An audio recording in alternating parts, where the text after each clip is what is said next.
شام تک ڈرا کہیں میرا رب ناراض نہ ہو جائے، کہیں حضور کی بتائی ہوئی حدیں معاذ اللہ مجھ سے کراس نہ ہو جائے۔ جس نے محتاج زندگی گزاری اس کی قبر گڑھا نہیں، کھڈا نہیں، بلکہ حضور فرماتے ہیں روضۃ من ریاض الجنہ، اس کی قبر تو باغ ہے، باغ۔ ایک منٹ کے لیے صرف سوچنا، بندہ فوت اور سیدھا اسے باغ میں چھوڑا ہے کوئی، باغ ہے قبر، باغ، اور باغ بھی معمولی نہیں، معمولی کیاری نہیں، روضۃ من ریاض الجنہ، جنت کے باغوں میں سے باغ۔ اور باغ اتنا سونا ہے جس میں آنکھ کھلے گی تو پہلی زیارت ہی مدینے والے رسول کی نصیب ہوگی۔ تو خوف آتا ہے وہاں جاتے ہوئے۔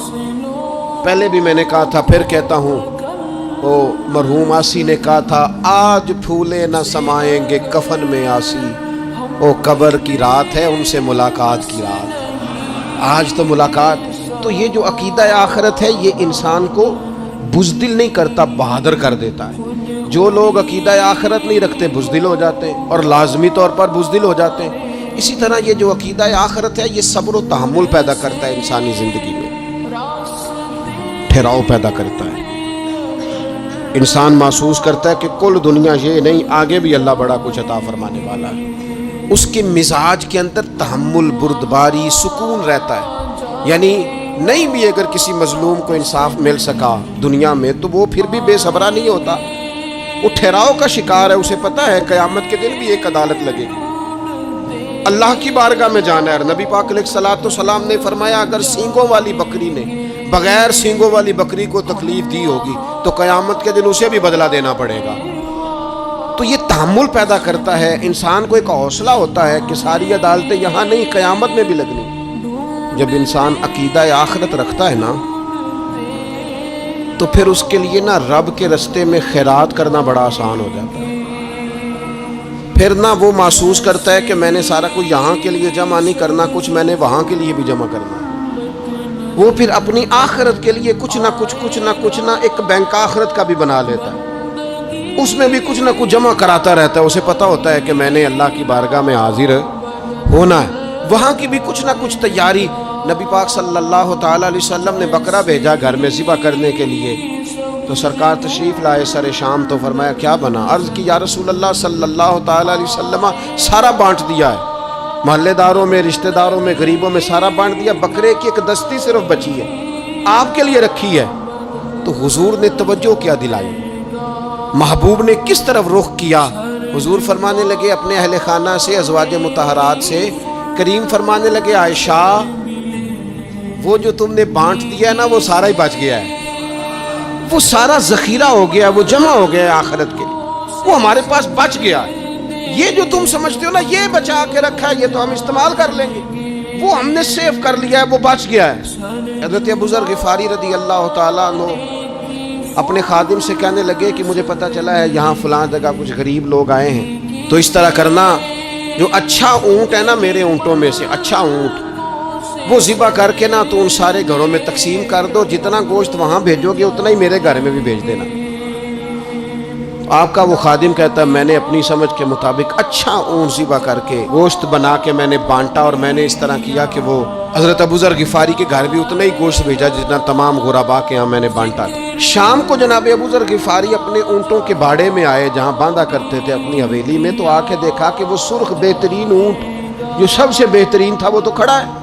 آپ اپنے خادم سے کہنے لگے میں نے تمہیں کہا تھا جو سب سے اچھا ہے اس کو ذبح کرنا، تو وہ کہنے لگا حضور وہ باقیوں میں سے سب سے اچھا تھا، اس سے ہی تھوڑا سا کمزور تھا، اور یہ تو آپ کی سواری کے لیے ہے نا، یہ تو آپ کے کام آتا ہے، اس پہ تو آپ سفر کرتے، اس لیے میں نے اسے چھوڑ دیا، اور اس کے بعد جو سب سے اچھا تھا وہ میں نے ذبح کر دیا۔ تو حضرت ابو ذر غفاری فرمانے لگے تو شاید سمجھا نہیں، میں اسے بھی سواری کے لیے رکھنا چاہتا تھا پر اپنی آخرت کی سواری کے لیے۔ میرا دل تھا وہ جو آخرت میں سفر کرنا ہے نا، دشوار گزار گھاٹیاں ہیں، ان گھاٹیوں کے لیے وہ اونٹ میرے کام آ جائے گا، لہذا میں نے تجھے کہا تھا جو سب سے بہتر ہو وہ دے دینا تاکہ ذرا میری آخرت کی سواری بن جائے، تاکہ میں ذخیرہ کر لوں۔ بڑا دیا بال بچوں کو، بڑا دیا بہن بھائیوں کو، بڑا دیا دوست احباب کو، بڑے قرضے دیے ادھر ادھر، لیکن ساری زندگی دیے، ایک موقع پر صرف آپ نے کسی کو انکار کیا نہ، ایک موقع پر تو وہ پچھلے جو 99 دفعہ آپ نے دیا ہوتا ہے وہ اس کا بھی منکر ہو جاتا ہے. وہ کہتا ہے تو نے کدی کام ہی نہیں آیا، اور تو نے تو میری امید ہی توڑ دی. وہ سارے شکوے، ساری زندگی کہاں خرچ کر دی بلا، کس مقام پر.